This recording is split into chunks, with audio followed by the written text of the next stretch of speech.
A few months ago, I did an interview with Jeremy Miner. Now, if you don't know who Jeremy Miner is, look him up. One of the biggest sales trainers in the entire space. He has close to 1 million followers. His business is on the Inc. 5000, like all kinds of fancy shit, right? We interviewed on his podcast. We spoke a lot about my journey, about where I was, how I got here, making six figures in sales in my first year, and ultimately like what I learned, right? And what was able to propel me so fast. And so a lot of y'all are probably wondering who I am, how I got here. This is going to answer all those questions. So without further ado, the Jeremy Miner interview. All right, so we are live today. So welcome to our Wednesday live here. If you're in the Facebook group Sales Revolution, my name is Jeremy Miner, the founder of Seventh Level. Now, every week we interview a new client, and we typically try to pick different industries. We train 161 different industries, including everybody's watching me here today.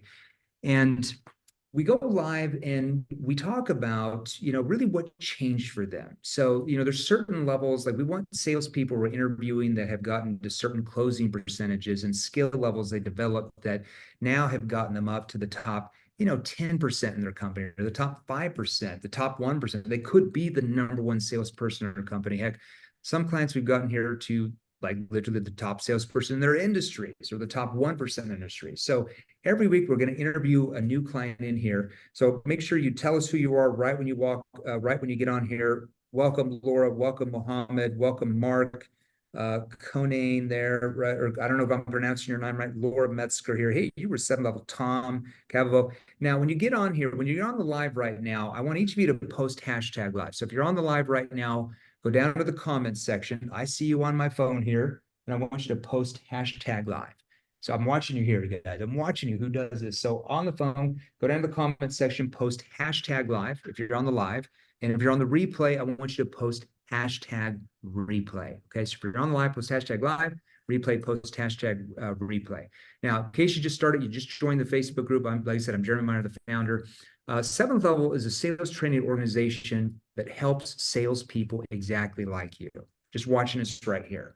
So we train salespeople like you, sales professionals like you, sales executives like you, sales leaders, management, business owners, consultants, entrepreneurs, coaches, and we train you and your teams certain techniques, certain questions, and how to use your tonality, your body language that work with human behavior rather than work against it. That's a big deal.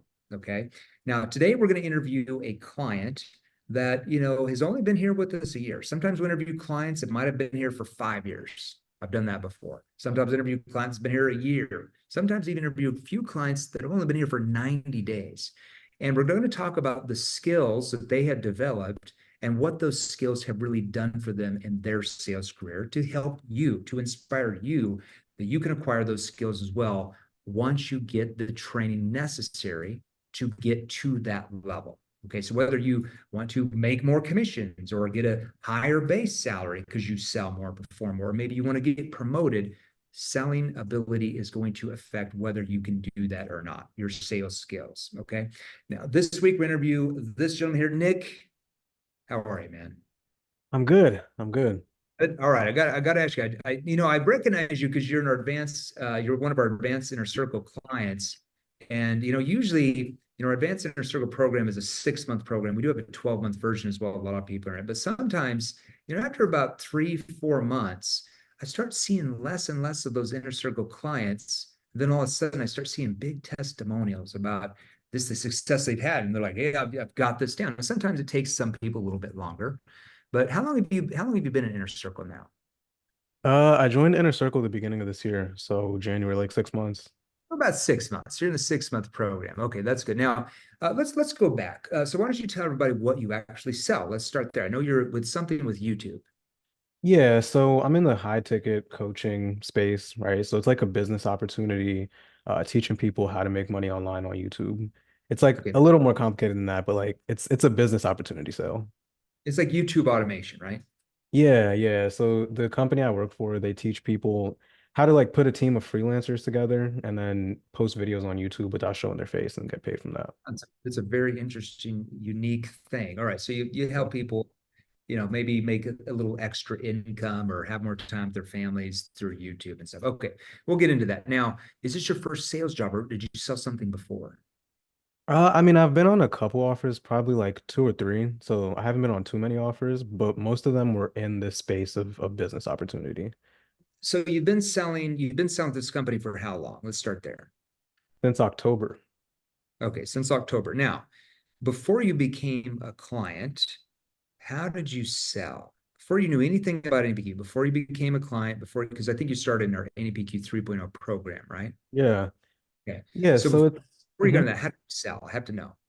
So it's a little unique for me. I don't have this story of like I was selling this way, creating a bunch of resistance, and everybody hated me, and then I found NEPQ and everyone loved me. It's a little different. I've only been in Okay. sales for like a year, right? And so when I got into sales, NEPQ was the way I learned how to sell, like from the beginning. And fresh. Yeah, yeah. I didn't have a bunch of bad habits to unlearn. Okay. So sometimes that's good. Now, I Yeah, know when you first started in sales, a little bit before you got in the program, I think it was right in the beginning. I think you said, hey, I was not like the best salesperson in my company. Would we be right? for sure. Yeah. Okay. And I think you even told us because full discretion, I don't want to say that, but you said like, hey, I was only making like 3 grand a month. Like Hmm. that's okay. Now, okay, so you're down there at the bottom. What Hmm. caused you to feel like, hey, I need to get some skills so I can, increase my closing percentages. I want to sell more. What caused you to be like, hey, I need to learn how to do this? Yeah, man, I was getting frustrated. I felt like I was better than what my income was. Okay. And my friend, probably shouldn't say this, but like he gave me access to your course, so the 2.0. So he gave me the logins and stuff, and I went through that. And I was like, okay, this guy knows what he's talking about. So then I went and Which is invested in which is 3.0. which is illegal, but that's okay. Yeah, yeah, maybe. But so he gave me that, and I was like, okay, this guy knows what he's talking about. So then I got into 3.0 and I paid that. And then that's when I was able to triple my income and then got into Inner Circle. Yeah. So you got in there, you tripled your sales, things started going well. Yeah. And what do you get paid per sale? Anywhere from like 200 to like 1,000 per sale. Okay. So you're down here at this level, then you triple it. Everybody can do the math on that.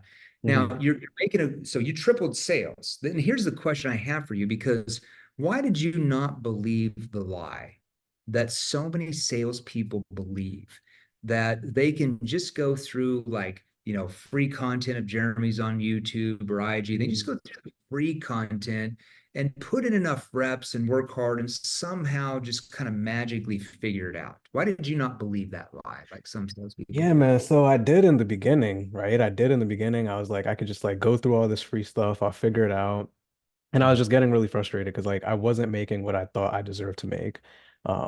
And so after just like banging my head against the wall for a few months, going through, the free stuff, going through that program, I was just like, yeah, I need someone who can watch my Yeah, calls, who could tell me what I'm doing wrong, etc. because we don't do that on the free content, right? The free content is basic, right? It's not industry specific at all. People are guessing. It'll take them 25 years to figure that. I can assure you. I went to school for behavioral science and human psychology, and with Right. NEP, it took me 12 years to develop that myself. With the behavioral science background, it took me 12 years. Hmm. Okay, and we're still developing it, right? So good for you for not believing the lie that so many salespeople do, and they just keep losing tons of sales that they could be making if they were just in our training programs where we teach them the ins and outs. Because we just don't teach that on a 60-second reel or like a Right. in a YouTube video. Okay, good. Now, what I want each of you guys to do on here is I want you to start asking questions. Okay, so in the comments here, I want you to ask me and Nick some questions, and Nick's agreed to give you some gold nuggets, maybe some questions we've taught him to ask and how it affects his prospects and kind of how they react to that. He's even going to show you some tonality stuff. So in the comments, I want you to type in, it'll help me and Nick if you tell us what industry you're in. Like, hey, I'm in this industry and my question is this, or I sell life insurance and my question is this, or I sell solar and my question is this, or I sell SaaS and my question is this. And then me and Nick, we will pick the best questions and we'll actually answer for them. So let's talk about this, Nick. So you got in, then you tripled your sales, from you Mhm. were making 3 grand, you tripled your sales, so your numbers go up. What caused you to be like, hey, I need to get into, I'm certified in 3.0 Pro now. What made Mhm. you like, hey, I want to get into that advanced inner circle because that's a whole nother level. Yeah, yeah. So for sure, I could have stayed comfortable after tripling my income at 3K, right? But to me, I saw what investing in myself did, and I didn't want to stop there. And I knew there was obviously a lot more that I had to learn. And so it was still pretty uncomfortable doing it again, and it was like double this time. So it was definitely uncomfortable, but I saw what it did the first time, and this is my career, and I plan to be here for a while. So I don't know what else is better to invest in my career. So I just did it. Okay, coming back to you, let's start here. What's a good connection question that we trained you to ask for your industry? Because there's several you got to ask for every industry. What's a good one we Mhm. asked that you use, and why does it work so well? Just role play with me on. Yeah, so I start my call just like asking them how they came across us so I could get an idea of like, how deep they are in the funnel. And then my first question is I just like out the gate ask them what they're hoping to achieve with the business that I'm selling. Okay, give me Um, the specific question. Like I'm the prospect. They want to hear that. yeah, yeah, what's like I guess like the outcome or goal, you're hoping to achieve through YouTube automation. Yeah, I like that. And I would even relanguage a little bit like, so what were you hoping could possibly happen by working with us in YouTube automation or something like what were you hoping could possibly happen by working with us? Now that's not the first question you're going to ask, right? Because it's more of a question where you want to give them the milk before you give them the meat. So there's like a couple of connection questions before that that really lays that up. Now, why does that question work so well? I think it works well because you're able to get like a surface level goal and set kind of a frame of the call. Like I'm not going to go straight into solution awareness and dive into like what that would look like for them and everything, right? But like I want some kind of a goal to be able to leverage later when I'm getting back into that. And that's when their Yeah, guard's down when I am leveraging that. yeah, and it gets them to qualify to you rather than you qualify to them. Because remember, who has the problems, the prospect or you? The Prospect, pro not right? you, salesperson, right? You're the one that has a solution to solve their problem. So why would we qualify to the prospects when we're not the ones that have the problem? So when we use questions like, so what were you hoping could possibly happen by working with us? We still stay neutral, Hmm. possibly. What were you hoping could possibly happen you say what were you hoping could happen by working with us possibly, and it's still a neutral term, but then they say, well, I'm hoping this could happen. And not only do they tell themselves what they're telling you what they hope can happen, more importantly they're telling themselves. Okay, so the next thing, what's a good situation question that we've trained you how to use? There's several to ask in every industry, but what's a good situation question we train you to use, and how do your prospects react to that? Yeah, yeah. So, after that connecting, they'll say something like looking for more freedom or, something along those lines. And I'd be like, okay, and what are you doing for work right now? Like Yeah. what are you Yeah, currently doing? yeah, because that makes sense because in situation questions, you have to find out what the real situation is. And not only Right. that, you have to get them to understand what the real situation is. So if you're selling what you're doing with where you teach people YouTube automation and how to make a business out of that, they are responding to that because obviously they're probably doing something else that maybe they don't really like and they want to start their own thing and they want to do that through YouTube. So you have to train them how to make a business from that, like a lot of people are. So it Right. makes, okay, what do you do for work? What do you do for a living? Okay, and I'm a firefighter. Okay, and how long have you been doing that for? Now, why in your industry we want to ask that question because we want to find out how stable they are. Because Hmm. they're like, oh, I just started that last month. Oh, what did you do before? Oh, I was a dishwasher. Nothing wrong with that, but they might not have the funding or the stability to be able to purchase what you're offering if they've been kind of job jumping around jobs every couple of months. So that's the reason why we're looking for stability there. Okay. Doesn't Right. have to, it doesn't mean they have to be there for 20 years or anything. But if I say, oh, how long did you start the job? Oh, just 2 weeks ago. What did you do before that? Oh, before that, I was going to college and I lived in my mom's basement.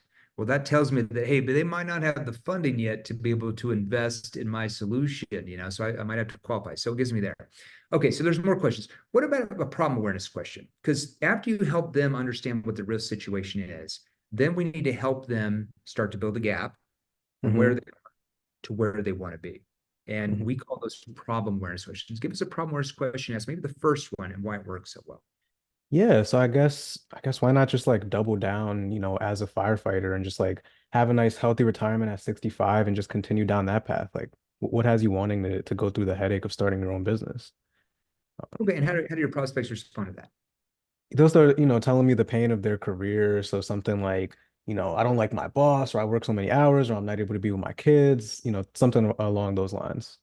Yeah, that's a good one. Another angle you can use for your industry that we see a lot of people in your industry use that we train in advanced inner circles, you're just going to lean and say, so you've been a firefighter the last 5 years. Do you 100% like what you're doing for a living?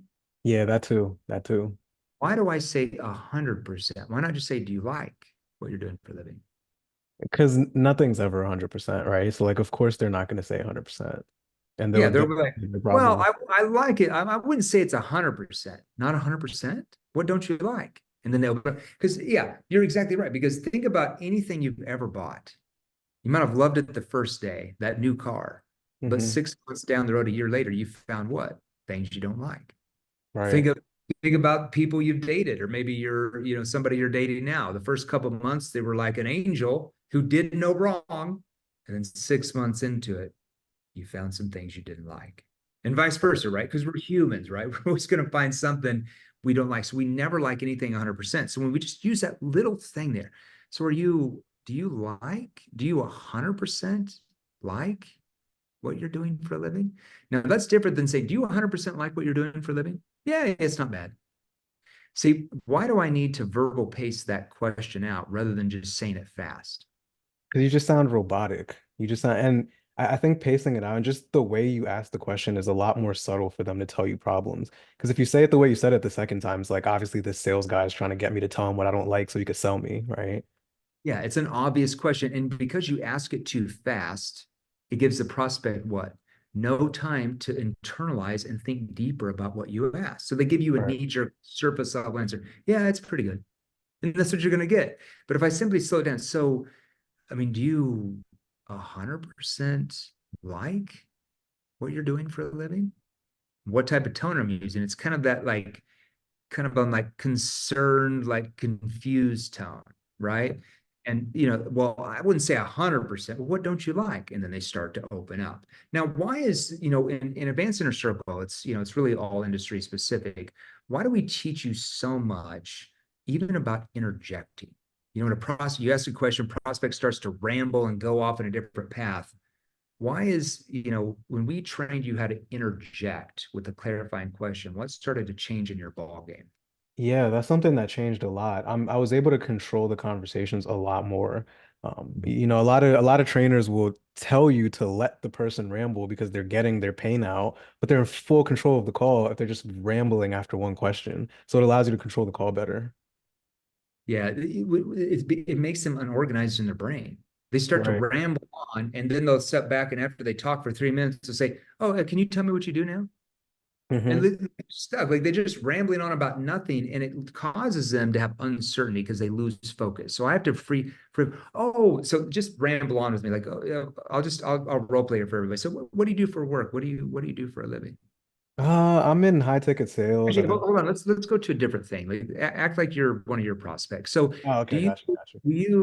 100% like what you're doing for a living?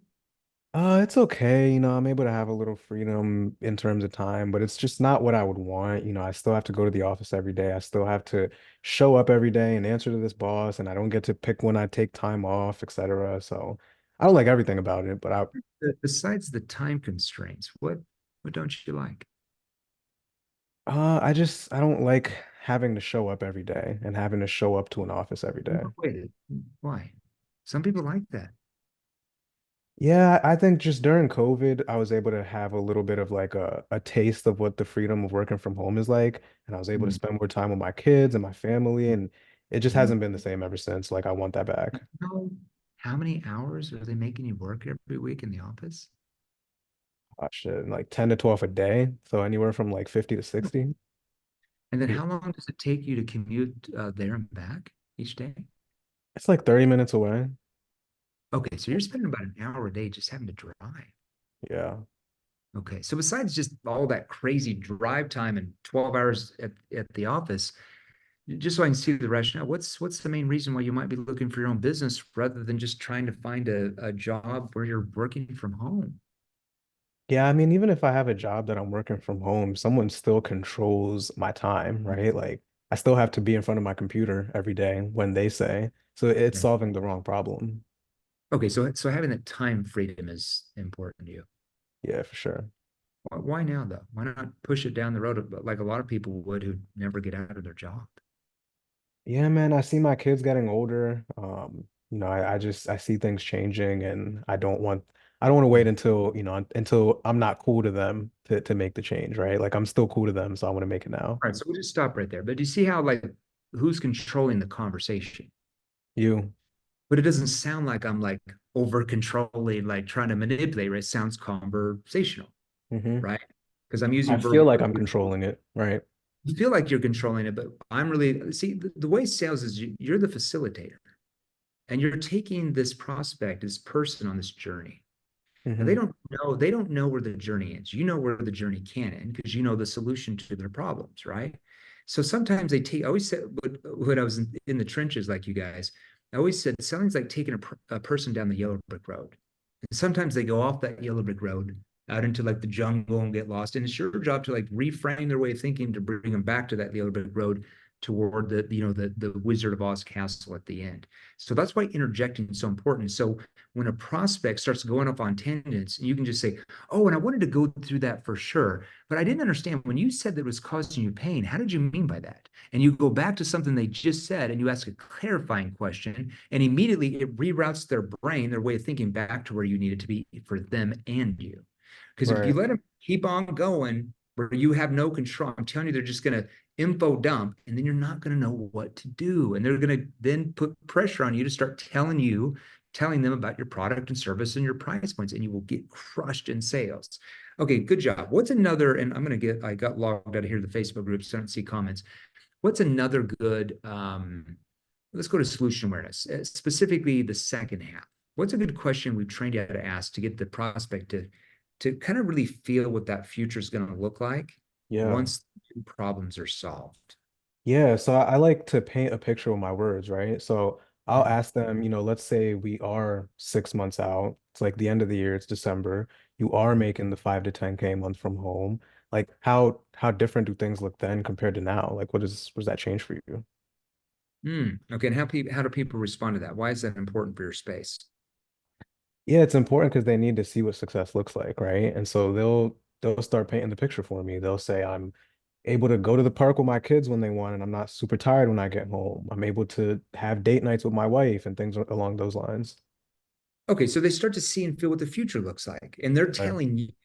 And then immediately, right after they get them on that emotional high, why are we asking a consequence question then to get them to defend themselves on why they need to make a change rather than push it down the road? Why is that important? Yeah, because the way I learned it from you guys, you have to build them up so they see what success looks like. And then what happens if they don't take action right after success and then the pitch right after that? Yeah, it's the same thing. So on the flip side, though, I mean, you certainly sound motivated, but on the flip side, what happens if you don't do anything about this? You just stay at the same job, same commute the next 3, 5, 10 years. Hmm. So why don't we start off with the challenging tone and then end with a concern tone? Why is that so important? Why starting with the challenging and ending with the concerned? Yeah, why is that so important? It gets a different level of emotion out of them, right? Especially if you're asking concerned, like it forces them to slow down and think about like what really happens if I don't change and if I don't do anything, and paints Yeah, that because picture in their mind. exactly. And we want to start the challenging tone because we've got them on this emotional high, right? Hmm. At our last solution awareness question. And we want to like trigger that emotion even more when they're like, oh, I feel like it would be this, it would help me this, I would feel this way. Well, you certainly sound motivated, but on the flip side, what happens if you don't do anything about this? I mean, what would happen to you at that point? Okay. Hmm. At the end, we want to soften our voice down into that concern tone, a tone that shows empathy. Because as I always say, this is important. Everybody write this down that's watching this or listening. Your tone is how the prospect interprets your intention behind every question you ask. That's how they interpret why you're asking the question in the first place. Is he or she asking me this to manipulate me to sell me? Or are they asking me this because they're concerned about the consequences if nothing happens, if nothing changes? It's a whole different ballgame. It builds massive trust in the prospect, okay, which builds massive urgency for them to change their situation now and do that with you. No trust, no sale, as you know. Yep. we don't have time, a lot of time to talk about, presentation or all that kind of stuff. What's a good commitment question we've taught you how to ask to get them to take the next step and purchase what you're offering? Yeah. Yeah, ask, does this feel like what you need to be able to get to that freedom that we were talking about? Yeah, okay, And they're what like, makes you feel like it yeah, does? yeah, it does. Yeah. Why do you feel like it is? Why do we ask a probing question there? Even though they said it was, why would we ask that? So they could further sell us, like, right? Like we want them to sell us on why they think it makes sense. Yeah, we want them to qualify to us because we're not the one that has the problems. They Right. are. We have the solution to solve. We want them to tell themselves why they want to change with you because that's them telling themselves rather than you trying to tell them why they should. Obviously, Right. which is persuasive. All right, so Nick, that was really good. Any last words of advice you'd maybe give to a brand new salesperson that's getting involved in sales, or even a vet who's been around for a long time that maybe thinks they know everything there is to know about sales? Yeah, so I think the same advice for both. Well, okay, for the person who's brand new, I think you should invest in yourself immediately so you don't start building bad habits, right? And you don't start learning things the wrong way.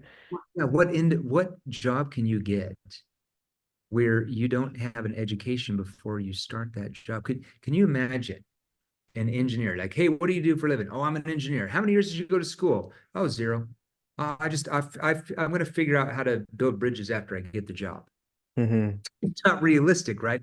Or a Right. police officer. How many years did you go to the academy? Oh, none. They just told me to give me a gun and I'll figure it out when I get out there. Hmm. Military. Oh, I didn't go to boot camp. No, they just dropped me off in the middle of Afghanistan. They said it'd figure out once I got it. See, there's no career where you ask somebody, hey, what do you do for a living? And then how long did you go to school for that? Where they're like, oh, salespeople are like, hey, what do you do? Oh, I'm in sales. How many years did you go to sales and persuasion school? Zero. It's Right. like the person's like, well, I'm going to get the job and then figure out how to sell after I get the job. And that is why sales has the highest attrition rate in the world. Did you know that? Most It people, makes sense, yeah. yeah, because they don't really have much training before they start the job. And if you're not selling that much the first month or two, what are most bosses going to do? Kick you right out. Yep. You're fired, you're out. And then it's hard to get another sales job. So wouldn't it make sense? Wouldn't it be rational to think, hey, I need to learn how to sell. So when I start the job the first day, I'm actually making sales. I make sales the first day, the first week, the first month. And then how does my boss view me now? Wow, this person is a go-getter. They already kind of knew how to sell when they came here. That caused you to get promoted compared to all the guys who are 2 months later trying to figure it out. And most of them get canned and fired. That's why salespeople, it's crazy. All right, what about the vet? What would you tell the vet? Yeah, man. So for the vet, I make more than I've been selling for 15 months and make more than people who've been selling for 15 years, right? And the difference is like you always say my skill set. And so if you are years into your career and you consider yourself a vet, but you're not making what you want to make, you're in your own way, right? Like you're in your own way. Yeah. I always say low six-figure salespeople have high egos. They think they know everything there's known about selling, and then they just stop progressing. It's the same thing as you. You tripled sales, then you got into our advanced inner circle, and you doubled that. Which Hmm. I mean, that's quite a bit of coin. So well done. Yeah, Okay. But the thing is, you're still here learning. I am. You're still fine. You're still going through the training because you're like, hey, I got to get up a next level. Like, why can't I double that? Right. So that's the important part. All right, everybody. Hey, Nick, well done. I just wanted to congratulate you. Well done on your success and just stay in there in the program. Keep going through the training calls and the archived recordings as a client. And I want to see where you're at in 6 months from now because I'm assuming you could actually double what you're doing now. A few For tweaks. sure. For sure. Let's revisit this 6 months. Let's see how things are looking then. All right, baby, you do well. All right, everybody, thanks for being on here. I'm going live here from Las Vegas today. I had a speaking engagement here with Selling Power Magazine. Love those guys. Their Sales 3.0 event. Big companies were here, about 250 companies represented here, mainly CEOs of those companies, founders of those companies, CROs, several Fortune 100, 500, and Fortune 1000 companies here. Big companies, even like McKinsey was here, and some of these big daddies, big boys. It was good. Had a good hour up there training them in EPQ for their different industries, and it was an interesting experience. I love doing keynotes, so they let us go live here in this conference room. We'll see everybody next Tuesday when I go live. Nick, enjoy the rest of your week. Congratulations on your success. We look forward to seeing you soon, everybody. Thanks, All right. everybody. See you next week. Appreciate you. Peace. Thank you, Nick.